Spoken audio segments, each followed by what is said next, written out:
పరిచయాలు మీకు ఎవరు కావాలి? వైడి రామారావు గారు, కట్టారి శ్రీనివాసరావు గారు, రవిమారుతి గారు, ఓంకార్ గారు. 3 ప్రాంతాల నుంచి ఉన్నారా? Okay, very good. Kostandhra, Rayalaseema, Telangana.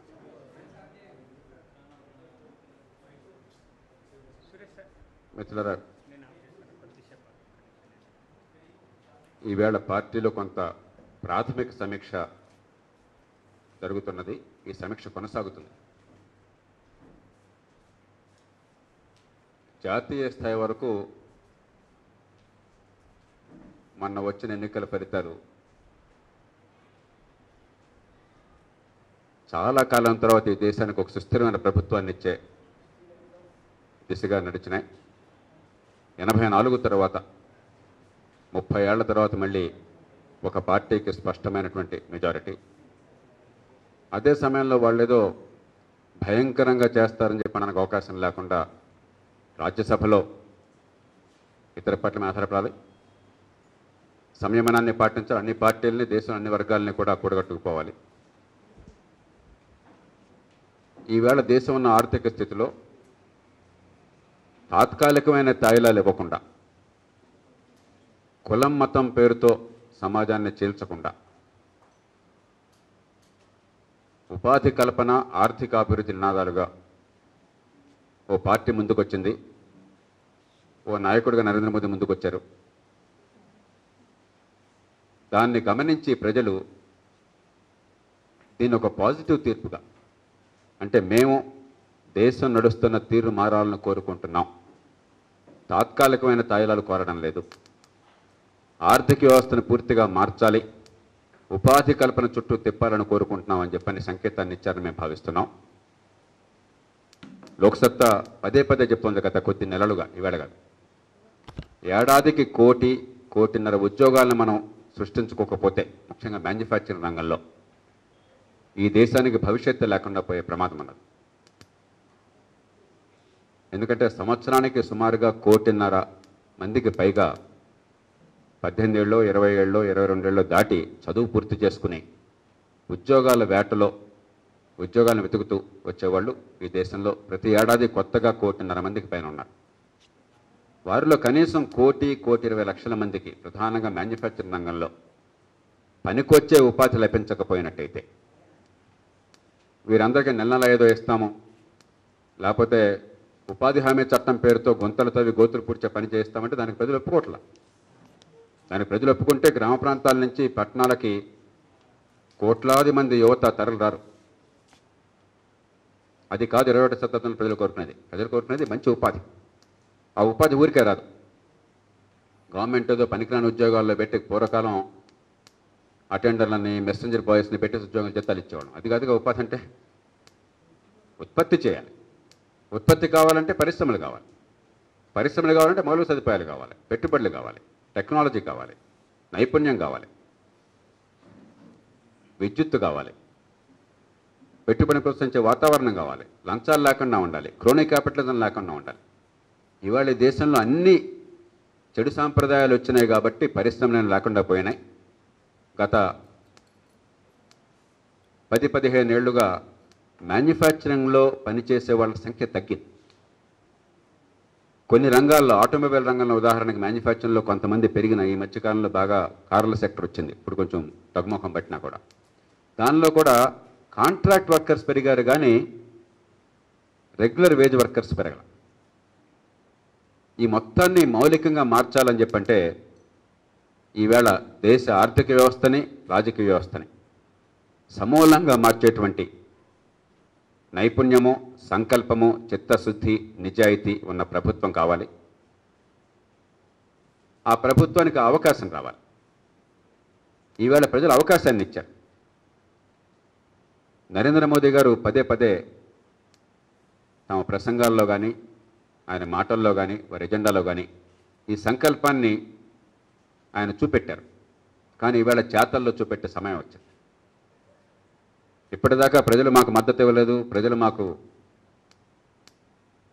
తీర్పు ఇవ్వలేదు కాబట్టి మేమేం చేయలేకపోయిన అవకాశం ఏ పార్టీకైనా ఉండేది. మన్మోహన్ సింగ్ గారేమో కోయిలేషన్ కంపల్షన్స్ అన్నాడు. అంతకుముందు వాళ్ళు మరొకటి చెప్పారు. ఇవాళ అట్లా లేకుండా ఒక బలమైన తీర్పు వచ్చింది. 1971 తర్వాత ఒక ఎజెండాకి తీర్పు రావడం ఇదే తొలిసారి. 77లో జనతా పార్టీ వచ్చినా కూడా ఎమర్జెన్సీ వ్యతిరేక తీర్పుగానే ఒక ఎజెండా కోసం తీర్పు రాల. 84లో పెద్ద ఎత్తున కాంగ్రెస్ పార్టీకి మద్దతు వచ్చినా కూడా ఇందిరాగాంధీ మరణానంతరం వచ్చినటువంటి ఆ ఉద్వేగభరిత వాతావరణంలో దేశ ఐక్యత కోసం ఓటు తప్ప ఎజెండా కోసం ఓటు కాదు. 71 తర్వాత అంటే 43 సంవత్సరాల తర్వాత ఈవేళ ఒక ఎజెండా కోసం ప్రజల నుంచి స్పష్టమైన తీర్పు వచ్చింది. ఇది అరుదైన అవకాశం ఒక జాతి భవిష్యత్తు కోసం. ఇది కేవలం ప్రధానమంత్రి ప్రభుత్వంగానో ఓ పార్టీ ప్రభుత్వంగానో మనం భావించి పార్టీ రాజకీయాలు ఆడుకుంటే దేశానికి చాలా అన్యాయం చేసిన వాళ్ళు అవుతాం.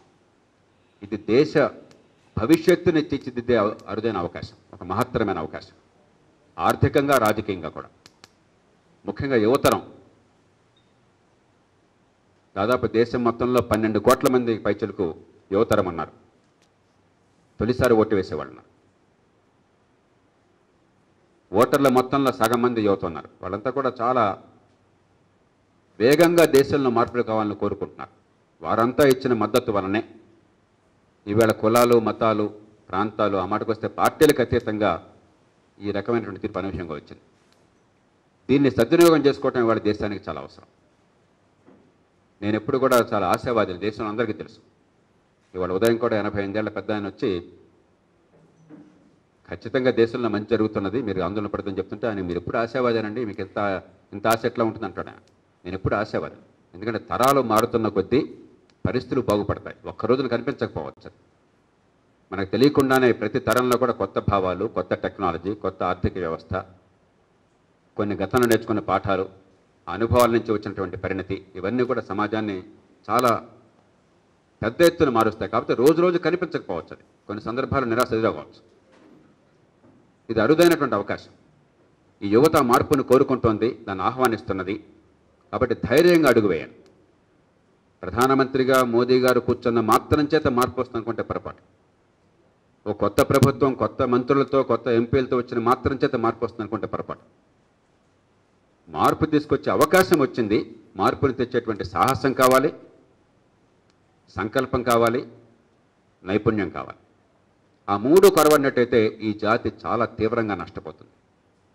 ఈ వచ్చే 5-10 ఏళ్లలో కనుక ఏడాది 1 కోటి ఉద్యోగాలు కనీసం మనం సృష్టించుకోలేకపోతే, ఆర్థిక వ్యవస్థని గాడిని పెట్టకపోతే, ఎలాంటి వాళ్ళు ఎన్నికైతే దేశంలో పాలన బాగుపడుతుంది, అలాంటి వాళ్ళు ఎన్నికయ్యే వ్యవస్థ నిర్మాణం చేయకపోతే 21వ శతాబ్దం భారతదేశానికి చెందనిదిగా అవుతుంది. మన దేశం ఈ శతాబ్దాన్ని కోల్పోతుంది. కాబట్టి ఢిల్లీలో వచ్చినటువంటి తీర్పుని మనసారా ఆహ్వానిస్తున్నాం. దాన్ని సద్వినియోగం చేసుకుంటారని ఆశిస్తున్నాం. ఆ తీర్పుని సరిగ్గా అన్వయించుకుని అహంకారంతో కాకుండా, భేషజంతో కాకుండా, మళ్ళీ కులాలు, మతాలు, ప్రాంతాలతో కాకుండా దేశ భవిష్యత్తు కోసం ఈ తీర్పును ఉపయోగిస్తారని చెప్పి ఆశిస్తున్నాం. అన్ని పార్టీలు కూడా కొందరు ఎన్నికవుతారు, కొన్ని ఎన్నికారు, కొందరికి అధికారం ఉంటుంది, కొందరికి అధికారం పోతుంది. కానీ దేశం మనందరిది. జవహర్లాల్ నెహ్రూ అన్నట్టుగా if India wins who loses, if India loses who wins. దేశమే ఓడిపోతే ఇంకా నెగ్గేదెవరు, దేశమే గెలిస్తే ఓడేదెవరు. కాబట్టి ఈ తీర్పు వల్ల దేశమే నెగ్గితే వచ్చే 5-10 ఏళ్లలో మనం అంతా నెగ్గినట్లు లెక్క. కాబట్టి పార్టీలు మాత్సర్యాన్ని, ఈ ద్వేషాన్ని, ప్రతి క్షణం కూడా అడ్డుపడ్డాన్ని ఆపి మంచిని ప్రోత్సహించే వాతావరణాన్ని తీసుకొచ్చి దేశంలో పెనుమార్పుకి సంకేతం పెడతారని ఆశిస్తున్నాం. అందుకోసం అన్ని పార్టీలు కూడా సంయమనంతో వ్యవహరిస్తాయని చెప్పని ఆశిస్తున్నాం. ఇక కాంగ్రెస్ పార్టీకి ఆ మాటకు వస్తే అన్ని పార్టీలు, కాంగ్రెస్ నుంచి లోక్సత్తా పార్టీ దాకా పెద్ద చిన్న తేడా లేకుండా అన్ని పార్టీలకు కూడా ఈ అనుభవం నుంచి పాఠాలు నేర్చుకోవాల్సిన అవసరం ఉంది. కాంగ్రెస్ లాంటి పార్టీ ఈ వంశపారంపర్య రాజకీయం, విపరీతమైన అవినీతి, అధికార కేంద్రీకరణ, కేవలం కొద్ది మంది చేతుల్లోనే పార్టీలో కానీ ప్రభుత్వంలో కానీ పెత్తనం, మరి ప్రజల్ని కేవలం బిచ్చగాళ్లుగా భావించే తాయిలాల సంస్కృతి, సమాజాన్ని ఈ కులం, ఈ వర్గం అని చెప్పిన ఓటు బ్యాంకులుగా మార్చే సంస్కృతి, ఇది గతకాలపు రాజకీయం. ఇది మారకపోతే ప్రజలు ఒప్పుకోరు ఈ దేశంలో అన్న సంకేతాన్ని అర్థం చేసుకున్నట్టయితే ఈ దేశానికి పనికొచ్చే పార్టీగా మిగులుతుంది, లేకపోతే కాలగర్భంలో కలిసిపోవటం ఉత్తమం. ఆ స్థానంలో నిజమైన రాజకీయం, కొత్త రాజకీయం మొగ్గలు తెరవడం చాలా అవసరం. ఎన్నో పార్టీలు పాఠాలు నేర్చుకోవాలి. ఇవాళ కేవలం కులాల ప్రాతిపదికన ఏర్పడ్డ పార్టీలు చాలా ఈ ఎన్నికల్లో దెబ్బతిన్నాయి. కొంతకాలం పాటు ప్రజల్ని కులం, మతం, ప్రాంతం పేరుతో ఉత్తేజితుల్ని చేయొచ్చు, ఓటు బ్యాంకులుగా పొందొచ్చు, కానీ దీర్ఘకాలం ఇది ఫలితాలను ఇవ్వదు. చివరికి తరాలు మారుతున్నప్పుడు ఆర్థిక వ్యవస్థ నుంచి వచ్చినటువంటి ఒత్తిళ్ల వల్ల సమాజంలో రాజకీయ మార్పు వస్తుందని మనకి ఈవేళ ఈ దేశంలో తీర్పు నిదర్శనం. అన్ని పార్టీలు కూడా ఈ మార్పుల కోసం సిద్ధం కావాలి. ఇక మన 2 రాష్ట్రాల విషయానికి వచ్చినట్టయితే, 2 రాష్ట్రాల్లో కూడా కొత్తగా ఎన్నికైనటువంటి ప్రతినిధులను అభినందిస్తున్నాం, అన్ని పార్టీల వారిని. మెజారిటీ సభ్యులు ఎన్నికైనటువంటి టీఆర్ఎస్ని, తెలుగుదేశం, బీజేపీ కూటమిని ఈ 2 రాష్ట్రాలు అభినందిస్తున్నాం. కానీ దురదృష్టవశాన వీరు మోదీ గారి పంథాన్ని అనుసరించాల. ఇక్కడ ప్రాంతీయతత్వం, కులతత్వం తీవ్రంగా రెచ్చగొట్టారు. ఇది దేశంలో వచ్చిన తీర్పు లాంటిది కాదు, ఈ రాష్ట్రాల్లో వచ్చిన తీర్పు. సంకుచిత ధోరణులు ఎంత బాగా రెచ్చగొడితే అంత బాగా రాజకీయ ప్రయోజనం వస్తుందని చెప్పిన సిద్ధాంతంతో వాటిని బాగా రెచ్చగొట్టి పప్పం గడుపుకున్నారు. తాత్కాలికమైన తాయిలాలు ఈ పార్టీలన్నీ కూడా, ఎన్నికలు నెగ్గిన పార్టీలు, నెగ్గకపోయినా ఎన్నికల్లో గెలుపు కోసం తీవ్రంగా పోటీ పడిన పార్టీలు అన్నీ కూడా తాత్కాలికమైన తాయిలాలతో గెలుద్దామని ప్రయత్నం చేశారు. అందుకే ఎన్నికలకు ముందే లోక్సత్తా చెప్పింది, ఎవరు నెగ్గినా కూడా 2 రాష్ట్రాలకి కూడా ఆర్థిక భవిష్యత్తు చాలా అగమ్యగోచరంగా ఉంటుంది అని. ఈవేళ రాష్ట్రాలు ఏర్పడ్డ తొలి దశలోనే ఆర్థిక పునాదుల్ని విస్తరించి యువతకు భవిష్యత్తుని, ఉపాధిని కల్పించేటువంటి విధానాలు కాకుండా తాత్కాలికమైన తాయిలాలతో, ప్రజల మనోభావాలతో ఆడుకుని అధికారం కోసం ఎందుకైనా తెగించేటువంటి వాతావరణాన్ని సృష్టించారు. అలాగే భారతీయ జనతా పార్టీ వంశపారంపర్య రాజకీయానికి వ్యతిరేకంగా రాజకీయం చేస్తుంటే, ఇక్కడ అధికారంలోకి వస్తున్న 2 పార్టీలు పూర్తిగా వంశపారంపర్య రాజకీయంలో ఇరుక్కుపోయినాయి. వాళ్ళు, వాళ్ళ కుటుంబాలు తప్ప మిగతా వాళ్ళందరూ కూడా వాళ్ళకి పిరుచుల కింద లెక్కగా ఉన్నారు. కాబట్టి దేశమంతా ఒక వరవాడిని వెళ్తే మన రాష్ట్రంలో ఏ పార్టీ వచ్చినట్లాగుండే, వీళ్ళు కాక వీరు ప్రత్యర్థులు వచ్చినా కూడా పరిస్థితి ఇదే. మన దురదృష్టం అది ఈ రాష్ట్రంలో. ఆ తెలుగునాట ప్రత్యేకంగా తెలుగు ప్రజలు 2 రాష్ట్రాల్లో చేసుకున్న దురదృష్టం ఇది. కానీ ఎన్నికైన తర్వాతైనా ఇప్పటికైనా ప్రాప్త కార్యజ్ఞత ప్రదర్శించడం అవసరం. ఈ రాష్ట్రాల భవిష్యత్తు తీర్చిదిద్దడం కోసం, యువతకు ఉపాధిని కల్పించడం కోసం, ప్రధానంగా ఈ రాష్ట్రంలో ప్రాంతీయ ఉద్యమాలు వచ్చింది ఉపాధి కోసం అని చెప్పాను. తెలంగాణలో ఉద్యమం వచ్చింది, మా తెలంగాణ మాకు వస్తే మాకు ఉపాధి దొరుకుతుందని చెప్పిన ఆశతో. సీమాంధ్రలో ఉద్యోగం వచ్చింది, హైదరాబాద్ పోతే ఉపాధి దక్కదన్న భయంతో ఉపాధి చుట్టూ తిరిగింది మొత్తం కూడా. కాబట్టి ఉపాధిని కల్పించి, పెట్టుబడులు ప్రోత్సహించి, మౌలిక సదుపాయాలను కల్పించి, పాలన మెరుగు చేసే రాజకీయాన్ని ఇప్పటికైనా, ఆలస్యంగానైనా, అధికారం వచ్చాకైనా వీరు చేపట్టడం చాలా అవసరం. లేకపోయినట్టయితే ఈవేళ ఏ ప్రజలు ఆదరించారో అదే ప్రజలు చాలా వేగంగా తిరస్కరిస్తారు. మళ్ళీ వీళ్ళు పోయి వాళ్ళు వచ్చి, వాళ్ళు పోయి వీళ్ళు వచ్చి, దానివల్ల దేశం మారదు, మన 2 రాష్ట్రాలు మారవు. కాబట్టి ఇప్పటికైనా ఈ నాయకులు ప్రాప్తకాలను ప్రదర్శిస్తారని మేము ఆశిస్తున్నాం. ప్రజల ఆశలకు అనుగుణంగా దేశంలో మిగతా ప్రాంతాలు ఎట్లా పెడుతున్నాయో అదే రీతిన తెలుగునాట కూడా 2 రాష్ట్రాల్లో మంచి భవిష్యత్తు కోసం ఈ పార్టీలు చిత్తశుద్ధితో ప్రభుత్వంలో కృషి చేస్తాయని, ప్రతిపక్షాల్లో పోరాడతాయని ఆశిస్తున్నాం. ఇక లోక్సత్తా పార్టీ వరకు 18 ఏళ్ల క్రితం ఆమ్ ఆద్మీ పార్టీ భాష కానీ, ఈ దేశంలో వచ్చిన చాలా మార్పులు కానీ, చట్టాలు కానీ, సంస్కరణలు కానీ, వాటి వెనకాల ఉన్నటువంటి ఒక సైద్ధాంతికమైనటువంటి భూమిక, ఆ పునాదులు వేసింది లోక్సత్తా ఉద్యమం. ప్రజాస్వామ్య పీఠంగా కావచ్చు, లోక్సత్తా ఉద్యమంగా కావచ్చు, పార్టీగా కావచ్చు, కొత్త పుంతలు ఎన్నో రీతుల్లో దేశంలో ఎవరు ఊహించనప్పుడు, రాజకీయాలను ద్వేషిస్తున్నప్పుడు రాజకీయ ఆవశ్యకతను నొక్కిచెప్పి రాజకీయం పవిత్ర వ్యాసం అని చెప్పిన ప్రజల ముందు తీసుకొచ్చింది లోక్సత్తా ఉద్యమం. దానిలో భాగంగా ఈ కొత్త రాజకీయ ప్రతినిధిగా మొట్టమొదటి వచ్చినటువంటి పార్టీ లోక్సత్తా పార్టీ. అది లేకపోతే వాళ్ళ దేశానికి అసలు అనుభవం ఉండేది కాదు. అది లేకపోతే ఆమ్ ఆద్మీ పార్టీ ఉండేది కాదు. అది లేకపోతే ఈ దేశంలో ఎన్నో చట్టాలు వచ్చేవే కాదు. ఈ దేశంలో వ్యవస్థ మార్పుకి ఓటర్ల జాబితా ప్రక్షాళన దగ్గర నుంచి, పాలనా సమాచార హక్కు దగ్గర నుంచి, న్యాయ వ్యవస్థల మార్పుల దాకా ఆ వ్యవస్థ మార్పులకు శ్రీకారం చుట్టడం సాధ్యమయ్యేదే కాదు. దీనిలో భాగంగానే లోక్సత్తా ఉద్యమం రకరకాల వాహనాలని ఆ సందర్భాన్ని బట్టి ఎంచుకుంటూ వస్తున్నది. ప్రజాస్వామ్య పీఠం అన్నది ఒక రకమైన వాహనం. అది కేవలం మేధోపరమైన సమాజంలో మార్పును తేవడం కోసం, తగినటువంటి ఏర్పాట్లు చేయడం కోసం పుట్టినటువంటి వాహనం అది. లోక్సత్తా ఉద్యమం ప్రజల్లో ఆలోచనని పెంచి, ఈ రాజకీయం పట్ల అవగాహన పెంచి, దానిలో భాగస్వామ్యాన్ని పెంచడం కోసం ఏర్పడిన ఉద్యమం.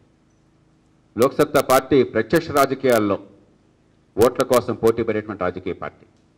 రకరకాల వాహనాలు, కానీ లక్ష్యం కానీ మార్గం కానీ ఎప్పుడు నిరంతరం 1996లో ఏది నిర్దేశించుకున్నామో 18 ఏళ్ల క్రితం, అవే లక్ష్యాలు, అదే మార్గం. ఆ మార్గం లోక్సత్తా నడుస్తున్నది. పార్టీగా 2 ఎన్నికలను చూసాం. చిత్తశుద్ధితో, నిజాయితీగా రాజకీయం నుంచి ప్రజాస్వామ్యంలో రాజ్యాంగబద్ధంగా ఏం ఆశిస్తామో నీతివంతమైన రాజకీయం, ఓటుని డబ్బుతో భ్రాంతితో కొనకుండా ఉండడం, నిజంగా ప్రజల జీవితాలను మార్చే నిజాయితీ అయిన ఎజెండా, ప్రజల పనులను సద్వినియోగం చేసే ఎజెండా, విద్య, ఆరోగ్యం, ఉపాధి, మౌలిక సదుపాయాలు, అవినీతి అంతం, అధికార వికేంద్రీకరణ, వాటి చుట్టూ ఉండేటువంటి మౌలికమైనటువంటి రాజకీయ మార్పులు, తాత్కాలికమైన తాయిలాలు అందించకుండా దానికి వ్యతిరేకంగా సమాజంలో పరిస్థితి ఎట్లా ఉన్నా సరే స్పష్టంగా, ధైర్యంగా, నిజాయితీగా నిలబెట్టే తత్వం, కులం, మతం, ప్రాంతం పేరుతో సమాజాన్ని విభజించకుండా, మొక్కలు చేయకుండా, గందరగోళానికి గురి చేయకుండా అందరి ప్రజలను సమానం చేసేటువంటి ఏర్పాటు. తొలి నుంచి లోక్సత్తా ఈ అంశాలకు కట్టుబడి ఉన్నది. సరే, పార్టీలో అంతర్గత ప్రజాస్వామ్యం, ఈ వంశపారంపర్య రాజకీయం లేకుండా, ఈ కులం, మతం, ప్రాంతం ప్రస్తావన లేకుండా, సమాజాన్ని విభజించకుండా రాజకీయాన్ని చేసే తీరు, ఈ అన్ని రంగాల్లో లోక్సత్తా పార్టీ దేశంలో ప్రామాణికంగా నిలిచింది. ఈవేళ ఏ రంగంలో అయినా సరే ఎవరు సరిగ్గా చేస్తున్నారు రాజకీయాన్ని చెప్పంటే లోక్సత్తా చేసింది ఒక స్టాండర్డ్గా నిలబడింది. ఆ తృప్తి వేరు. కానీ రాజకీయ పార్టీ అన్న తర్వాత ప్రజల నుంచి ఆదరణ కావాలి. ఈవేళ ఖచ్చితంగా ఈ 2 ఎలక్షన్ సైకిల్స్ చూసినట్టయితే ఈ కొత్త రాజకీయాన్ని ప్రజలు గౌరవిస్తున్నారు. ఇలాంటిది వస్తే బాగుండని కోరుకుంటున్నారు. కానీ దీనికి తగిన సంఖ్యలో ఓటు వేయడం లేదు.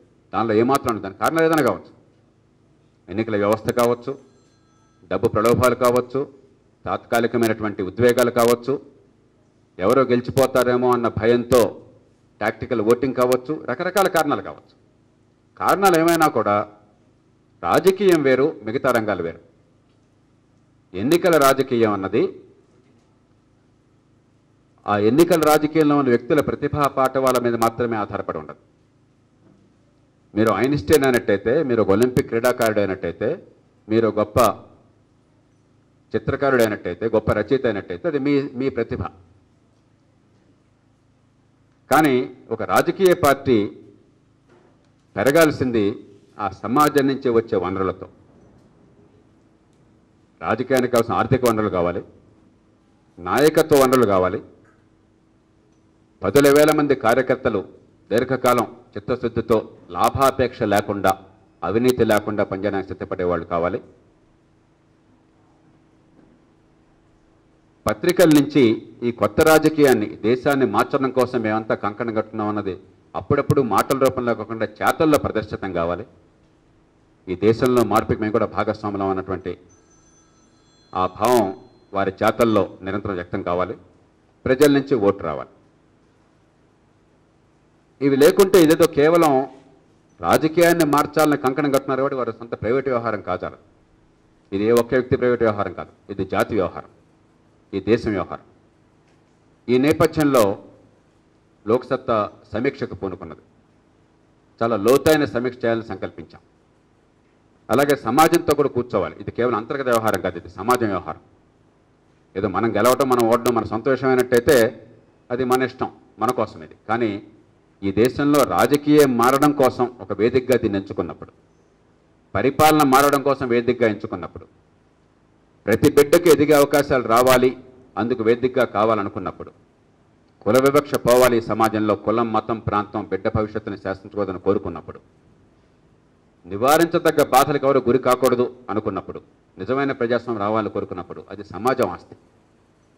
కాబట్టి ఈ సమాజంతో కూర్చోవాలి. సమాజం అసలు ఏం కోరుకుంటోంది? ఊరికే మాటలతో ఇలాంటి రాజకీయం ఉంటే బాగుండు, మీరంతా బాగా కష్టపడండి, ఇంకా కష్టపడండి, ఇంకా బాగా భారం ఎత్తుకోండి అని చెప్పడం చాలా తేలిక. కానీ సమాజం ఆస్తి కాకపోతే, సమాజం దీనిలో భాగస్వామి కాకపోతే, ఇది కేవలం మరో రాజకీయ పార్టీలాగా దీన్ని భావిస్తే అప్పుడు ఆ పార్టీ అవసరం లేదు. ఈ నేపథ్యంలో స్పష్టమైన లక్ష్యాలు ఉన్నాయి, నిర్దిష్టమైన మార్గం అన్నది. దానికి వాహనం ఏ రూపంలో అయితే మరింత ప్రయోజనకరంతో ఆలోచించాల్సిన సమయం ఆసన్నమైంది. ఆ లక్ష్యంతో సుదీర్ఘమైనటువంటి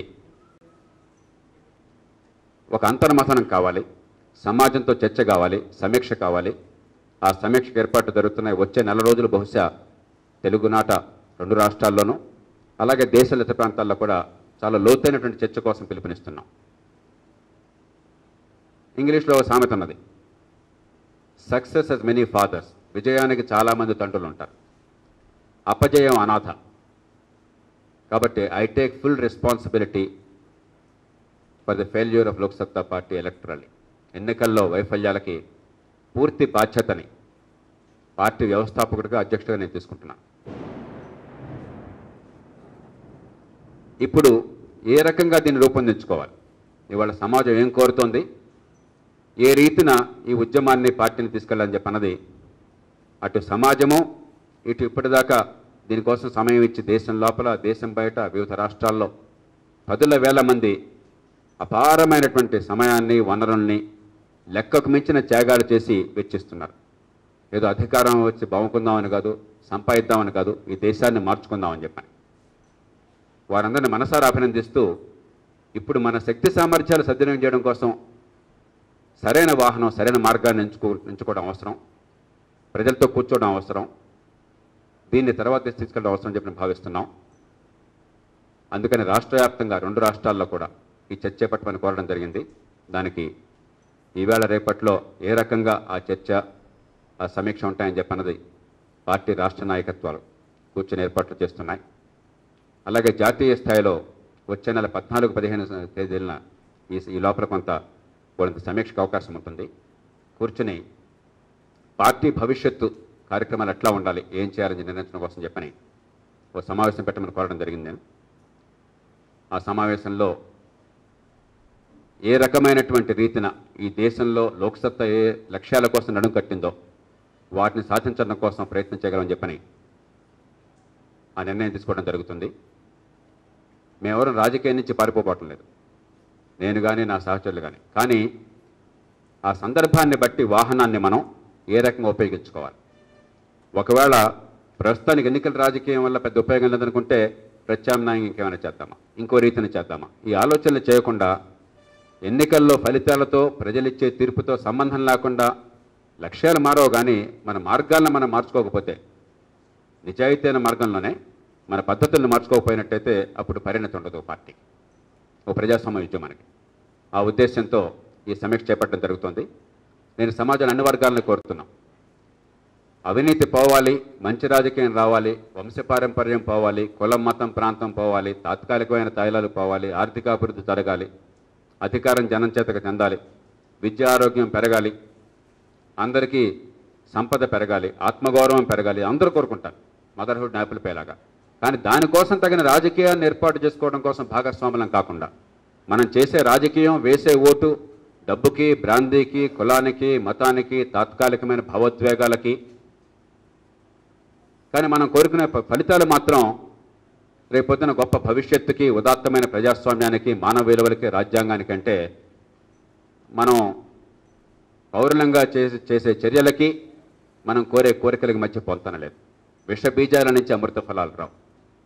అమృత బీజాలు వేస్తున్నది లోక్సత్తా, కానీ ఫలాలను ఇవ్వటంలా ఇవాళ ఈ క్షేత్రం. విష బీజాలు వేస్తున్న వాళ్ళు చాలామంది ఉన్నారు, విషఫలాలు వస్తున్నాయి. అవే అమృత ఫలాలు అనుకుని పాపం వాటిని తింటున్నారు. సమాజం తీవ్రంగా నష్టపోతున్నది. దీని నుంచి బయటపడకపోయినట్టయితే నష్టం జరిగేది లోక్సత్తా కార్యకర్తలకు కాదు. ఇది లోక్సత్తా కార్యకర్తల సొంత వ్యవహారం కాదు, లోక్సత్తా పార్టీ నాయకుల వ్యవహారం కాదు. నాయకులు ఎవరు లేరు దీనిలో. ఇది ప్రజల వ్యవహారం. ఎలాంటి రాజకీయాన్ని కోరుకుంటున్నాం? పిల్లలకి ఏం పాఠాలు చెప్తున్నాం మనం? మన సివిక్స్ పాఠాలు చెప్పేది ఏమిటి? రాజ్యాంగంలో పాఠాలు చెప్పేది ఏంటి? స్వతంత్ర సమర పోరాటం గురించి చెప్పేది ఏమిటి? మనం చేస్తున్నది ఏమిటి?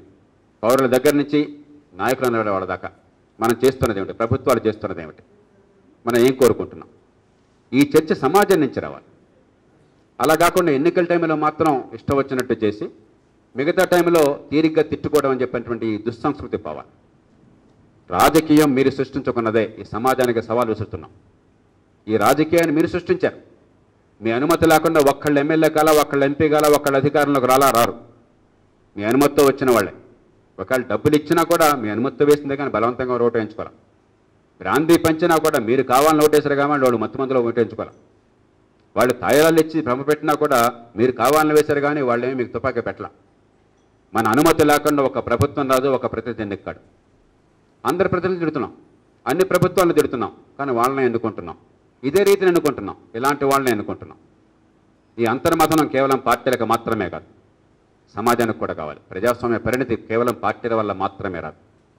అడపదడప పార్టీలు వస్తుంటాయి. లోక్సత్తా లాంటి పార్టీ వస్తుంది. ఆమ్ ఆద్మీ సిద్ధాంతాల్లో కొన్ని మాకువారికి మలుపు విభేదాలున్నా కూడా నీతివంతమైన రాజకీయంగా వారి పోరాటం వారు చేస్తున్నారు. అలా కొంతమంది ప్రయత్నం చేస్తారు శక్తికి మించి. కానీ సమాజం ఏ మేరకు సిద్ధంగా ఉన్నది? అది సమాజం పరిణితికి నిదర్శనం. అది మన మాటలకి చేతలకి మధ్య పొంతం లేకపోతే సమాజంలో వ్యక్తికి ఎలాగైతే దాన్ని హిపోక్రసీ అంటామో సమాజానికి కూడా హిపోక్రసీ, కలెక్టివ్ హిపోక్రసీ అవుతుంది. ఈవేళ దాని నుంచి బయటపడే శక్తి ఉందా లేదా భారతీయ సమాజానికి, తెలుగు సమాజానికి మనం తేల్చుకోవాలి. పత్రికలు కూడా సవాల్ విసురుతున్నారు, పాత్రికేయులకు కాదు. వాస్తవాలంటే మీకు తెలుసు. ఏనాడు కూడా తెలుగునాట ప్రజల్లో ఆలోచన పెంచేటువంటి ప్రయత్నాన్ని ఇక్కడ మనం చేయలేం. నిజాయితీగా మాట్లాడుకుందాం. పూర్తి పక్షపాత వైఖరితో ఎవరో ఒకరికి మనం వత్తాసు పలికి, ఎవరో ఒకరి అండన చేరి, వారి పక్షాన చేరి, వారి మాటను వినిపించడం, వాళ్ళని గెలిపించడం కోసం పోరాటం చేయడమే తప్ప ప్రజల్ని గెలిపించాలి, పార్టీలు ప్రజల కోసం ఉన్నా కానీ ప్రజలు పార్టీల కోసం కాదన్నటువంటి మౌలికమైన అంశాన్ని 100కి 90 పాళ్ళు ఇక్కడ పత్రికా ప్రపంచం విస్మరించిన మాట వాస్తవం. ఈ మాట అనే సాహసం నాకు తప్ప ఇంకెవరకు ఉండదు. నేను ఏ మాట కూడా ఎలాంటివి ద్వేషంతోనో కోపంతోనో అన్నాను అందరికీ తెలుసు. అంతర్మాత్రం అన్ని రంగాల్లో అన్ని వర్గాల్లో కావాలి.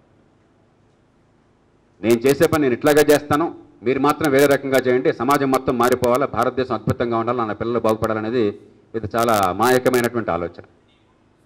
మన ప్రతి ఒక్కళ్ళం కూడా మన ఆలోచన, మన మాట, మన చేత మార్చుకోకుండా, ఆ చేత మన రాతల ద్వారా కావచ్చు, మన రాజకీయ భావాలు కావచ్చు, మన ఓటు కావచ్చు, ప్రభుత్వంలో మన చర్యలు కావచ్చు, ప్రతిపక్షంలో మన చర్యలు కావచ్చు, వీటన్నిటిలో మార్పులు లేకుండా ఇదంతా అదే రకంగా కొనసాగిస్తూ ఒక విశ్వ సంస్కృతిని పెంచి పోషిస్తూ అద్భుతమైన ఫలితాలు రావాలని కోరుకోవటం అన్నది చాలా అమాయకత్వం అవుతుంది, లేదా గడుస్తనం అవుతుంది. కాబట్టి సమాజానికి కూడా ఇది సవాలు, అన్ని రంగాలకే సవాలు. గత 45 రోజుల్లో పత్రికల్లో ఏం జరిగిందో నేను చెప్పనక్కర్లే. పాత్రికేయులుగా నాకంటే మీ అందరికీ చాలా ఎక్కువ తెలుసు. కడుపు నొచ్చుంటే కాలం ఇవ్వబడుతుంది. న్యాయ వ్యవస్థని, పత్రికల్ని దానిలో పొరపాట్లు సవరించే ప్రయత్నం చేయాలి, కానీ దాన్ని దెబ్బతీసే ప్రయత్నం చేసి సమాజం నష్టపోతున్న నమ్మేవాళ్ళని అవ్వకండి. కాబట్టి ఎంతకంటే ఎక్కువ దాని గురించి చెప్పాల్సిన అవసరం లేదు. కానీ మనం అంతా అంతర్మథనం చేసుకోవాలి. ఎక్కడున్నాం మనం, ఎలాంటి సమాజ నిర్మాణం చేస్తున్నాం, ఇలాంటి విషబీజాలు నాటితే మన పిల్లల భవిష్యత్తు ఎట్లా బాగుపడుతుంది. రేపొద్దున చిన్న పెద్ద విషయాల్లో నష్టపోతే మనం, మన కుటుంబాలు తర్వాత ఆశ్చర్యాన్ని అభినయిస్తే ఇది అభినయం కాక మరేమిటి? దుర్మార్గపు పాలన వల్ల, దుష్ట రాజకీయం వల్ల, అవినీతి రాజకీయం వల్ల, డబ్బుల రాజకీయం వల్ల, బ్రాందీ రాజకీయం వల్ల, కులం మతం ప్రాంతం రాజకీయం వల్ల, తాత్కాలిక తాయిలాల రాజకీయం వల్ల, కుటుంబ పాలన రాజకీయం వల్ల విషఫలాలు కాక అమృత ఫలాలు ఎట్లా వస్తాయి? దానివల్ల మన నష్టపోకం కాక మనం మన పిల్లలు ఎలా బాగుపడతాం? ఈ ఆలోచన అంతర్మథనం సమాజం మొత్తంలో కావాలి. ఇది లోక్సత్తా పార్టీకి మాత్రమే విషమ పరీక్ష, అది విషమ పరీక్ష, ఇది ఖచ్చితంగా చెప్తున్నాను. కానీ సమాజం మొత్తానికి విషమ పరీక్ష. లోక్సత్తాలో కొన్ని 100 మందో 1000 మందో ఈ దేశాన్ని మార్చడం కోసం శాయశక్తిలో పోరాటం చేస్తామని చెప్పని వారు బాధ్యతను భుజమేసుకున్నారు కాబట్టి వారికి విషమ పరీక్ష. అంతేగాని వారు సొంతంగా విషమ పరీక్ష కాదు. దీనిలో మా కటారి శ్రీనివాసరావు గారికో, మా రవిమారుతి గారికో, లేకపోతే మా ఓంకార్ గారికో, మా వైడి రామారావు గారికో వ్యక్తిగతంగా ఏమీ మిగతా వాళ్ళకంటే లాభ నష్టాలు ఏం లేవు. ఇది సమాజానికి విషమ పరీక్ష. ఈ సమాజం తేల్చుకోవాలని కోరుకుంటాను. ఇక మీ ప్రశ్న.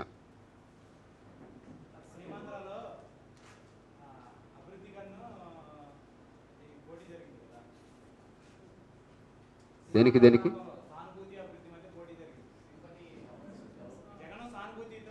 ఇవన్నీ మీరు అనుకుంటున్న మాటలు. మాకు కనిపించింది డబ్బులకి, వీరి డబ్బులకి వారి డబ్బుల మధ్య పోటీ జరిగింది, వీరి బ్రాంతికి వారి బ్రాంతికి మధ్య పోటీ జరిగింది, వీరి కులానికి వారి కులానికి మధ్య పోటీ జరిగింది, వీరి కుటుంబానికి వారి కుటుంబానికి మధ్య పోటీ జరిగింది, వీరి తాయిలాలకి వారి తాయిలాలకి మధ్య పోటీ జరిగింది. మళ్ళీ రిపీట్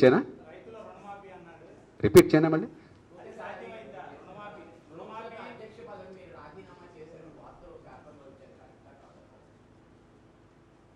పార్టీ నాయకుడిగా నేను బాధ్యత తీసుకుంటున్నాను ఎన్నికల ఫలితాలకి. తదుపరి కార్యక్రమం ఏమిటని చెప్పన్నది జాతీయ కార్యవర్గ సమావేశాన్ని కోరాను.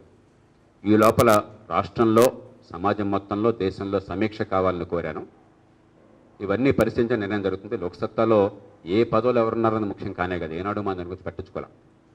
కానీ మనం ఏ లక్ష్యాలతో ప్రారంభించామో ఆ లక్ష్యాలను నెరవేర్చడం కోసం అని చెప్పని ఈవేళ ఈ వాహనాన్ని ఏ రకంగా మార్చాలి, లేదా ఏ రకమైన పద్ధతుల్ని మార్చాలి అన్నది ఆ లోతైనటువంటి సమీక్ష లేకపోయినట్టయితే, అంతా మామూలుగా నడిచినట్టయితే ఉపయోగం లేదు. ప్రజల నుంచి వస్తున్నటువంటి సంకేతాన్ని, అల్టిమేట్గా ఓటు అనేది సంకేతం, ఆ సంకేతాన్ని తీవ్రంగా తీసుకోవాలని భావిస్తున్నాం. కాబట్టి ఆ నిర్ణయాలన్నీ కూడా సందర్భానుగుణంగా జరుగుతాయి. పార్టీ జాతీయ కార్యక్రమంలో మేము కూర్చొని నిర్ణయం చేసుకుంటాం.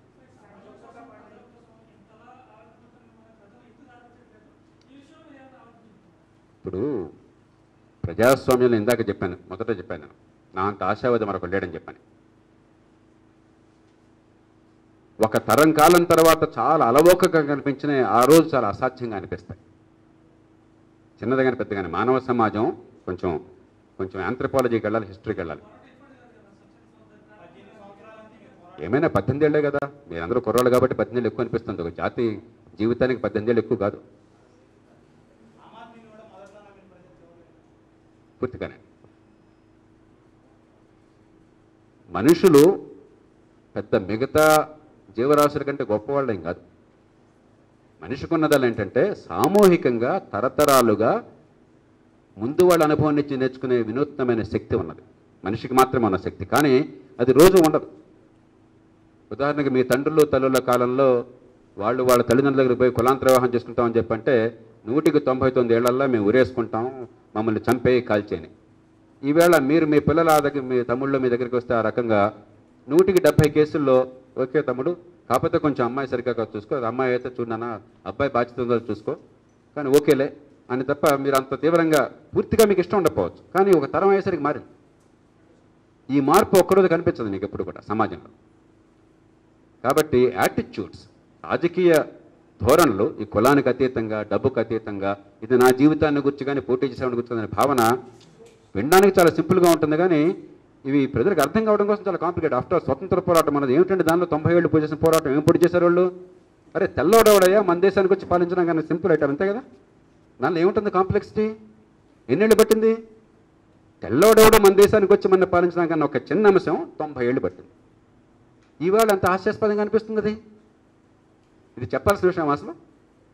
కానీ ఆ వలస పాలన అనేది పోయిన తర్వాత, ప్రజలకు అవగాహన వచ్చిన తర్వాత ఇవాళ అలాంటి సాధ్యం కాదు. మళ్ళీ ఇంకో దేశం వచ్చి ఆక్రమిస్తారంటే జనం వెంటనే తిరగబడతారు. కాబట్టి తరాలతో వచ్చే మార్పు. కాబట్టి ఇవాళ సమస్య లోక్సత్తాకి దీర్ఘకాలిక సమస్య కాదు, భవిష్యత్తు చరిత్రను లోక్సత్తా నిర్దేశిస్తున్నది. చరిత్రగా సరైన మార్గాన, సరైన దిశను మేమున్నాం. కానీ మిగతా పార్టీలన్నీ గతకాలపు రాజకీయం నడుపుతున్నాయి, దానిలో అనుమానం లేదు. కానీ ఇప్పుడు స్వల్పకాలంలో మాకు తీవ్రమైన నడ్డి విరిగే ఇబ్బందులు ఉన్నది వాస్తవం. గుండెలు అవిసిపోయేంత ఇబ్బందులు ఉన్నది వాస్తవం. ఎందుకంటే ఇంత సులభమైన అంశం కూడా ప్రజల్లోకి వెళ్ళి ఇది కార్యరూపం దాల్చడం కోసం చాలా కాలం పడుతుంది. ఓటర్ల జాబితా ప్రక్షాళన 90 పాళ్ళు జరిగింది, ఇప్పటికే మీరు ఇంకా కంప్లైంట్ చేస్తున్నారు. ఈ మాత్రం ప్రక్షాళనకు నాకు 15 ఏళ్ళు పట్టింది. ఏమిటి దానిలో బోడీ పెద్ద విషయం? ఓటర్ల జాబితాలో పేరు సరిగ్గా ఉండాలన్న చిన్న అంశం ఈ జాతికి మనసుల్లోకి వెళ్ళి ఆ ఎన్నికల సంఘం మిగతా వాళ్ళు దాని గురించి ఆలోచించి కొంత పనిచేయడం 15 ఏళ్ళు పట్టింది నాకు. చిన్న అంశం, తప్పదు. అంతా అయిపోయిన తర్వాత ఇంకో 20 ఏళ్ళు పోయిన తర్వాత అసలు ఓటర్ల జాబితాలో గతంలో ఎలా ఉండేదంటే మీరు మీ పిల్లలు ఆశ్చర్యపోతారు. మానవ సమాజం ఎప్పుడు అట్లనే ఉంటుంది. ప్రపంచం అంతా అన్ని చోట్ల అలా జరిగింది. అమెరికాలో రాష్ట్రపతి ఎన్నికకి టీవీలో డిబేట్ కావాలని 1950లో ప్రతిపాదిస్తే 1976లో వచ్చింది. 26 ఏళ్ళు పట్టింది. ఎంత చిన్న విషయం. ఆఫ్టర్ ఆల్ ఏంటది? దాంతో పోలిస్తే లోక్సత్తా చాలా పెద్ద విషయాన్ని అలవోకగా సాధించింది. నాకు ఆశలు ఇంకా చాలా ఎక్కువ ఉన్నాయి. ఈ దేశంలో చాలా వేగంగా చేసి, ఎందుకంటే నేను స్వార్థపరండి, తొందరగా రిటైర్ అయిపోవాలని కోరిక. ఎంతకాలం కష్టపడతాం, పోయి హాయిగా ఆనందంగా అనిపించవచ్చని చెప్పాను. కాబట్టి చాలా వేగంగా చేయాలని కోరిక నాకు ఉంటుంది. కానీ మానవ సమాజం అనుకున్నంత వేగంగా మారదు. యాటిట్యూడ్స్ టెక్నాలజీలో మారుతుంది. అది మానవ సమాజం దురదృష్టం. దానికి ఆ మార్పును కోరుకున్న వాళ్ళు కొంత మూల్యం చెల్లించాలి. నాలాంటి వాళ్ళు ఎంత తక్కువ మూల్యంతో బయటపడదామో చూస్తాం. సమాజం ఎంత ఎక్కువ మూల్యం చెల్లిస్తారని ఎదురు చూస్తుంది. ఈ రెండింటికి మధ్య కొంత వైరుధ్యం ఉంటుంది. అదే సమస్య.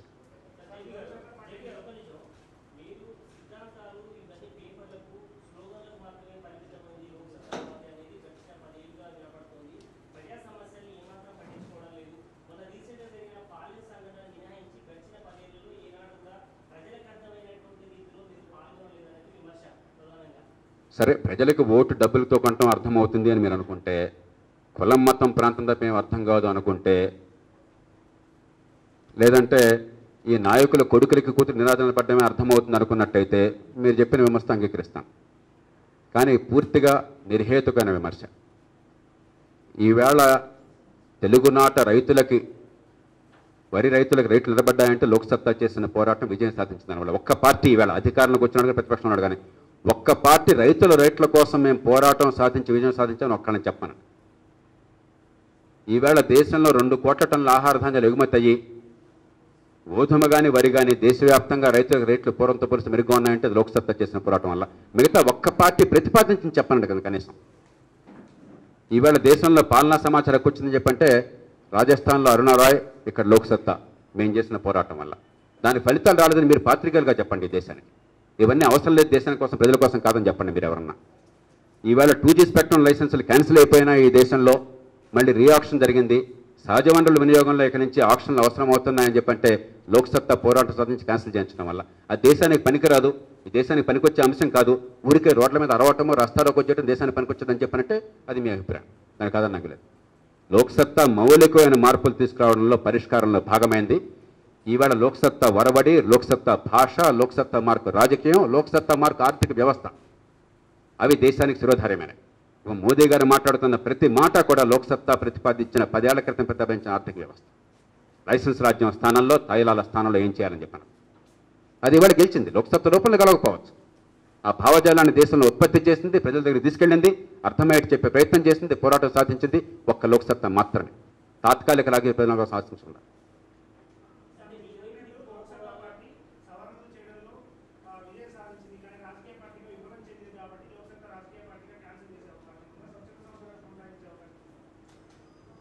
అది ప్రజలు, లోక్సత్తా పార్టీ కార్యకర్త కూర్చొని నిర్ణయం చేసుకోవాలి.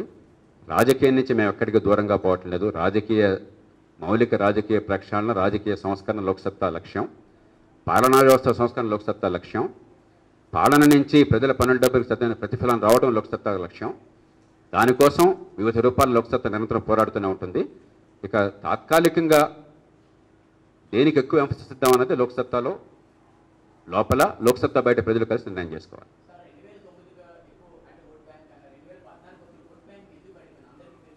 చూద్దాం, సమీక్ష చేద్దాం. కారణాలు మీకు తెలుసు, నాకు తెలుసు.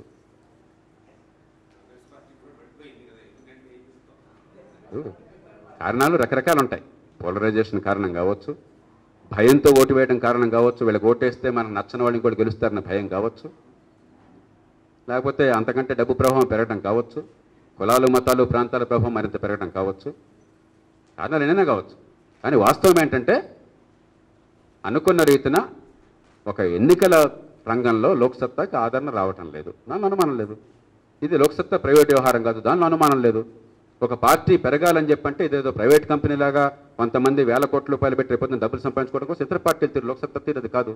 ప్రజల నుంచి మాకు నాయకత్వం కావాలి, వనరులు కావాలి, కార్యకర్తలు కావాలి, ఓట్లు కావాలి, పత్రికల నుంచి మాకు మద్దతు కావాలి. ఇవి లేకుండా ఏ రాజకీయ పార్టీ కూడా మనుగడ సాగించడం సాధ్యం కాదు. కాబట్టి దీనికి లోక్సత్తా పార్టీ ఎంతగా అంతర్ముఖం కావాలో సమాజం కూడా అంత అంతర్ముఖం కావాలి.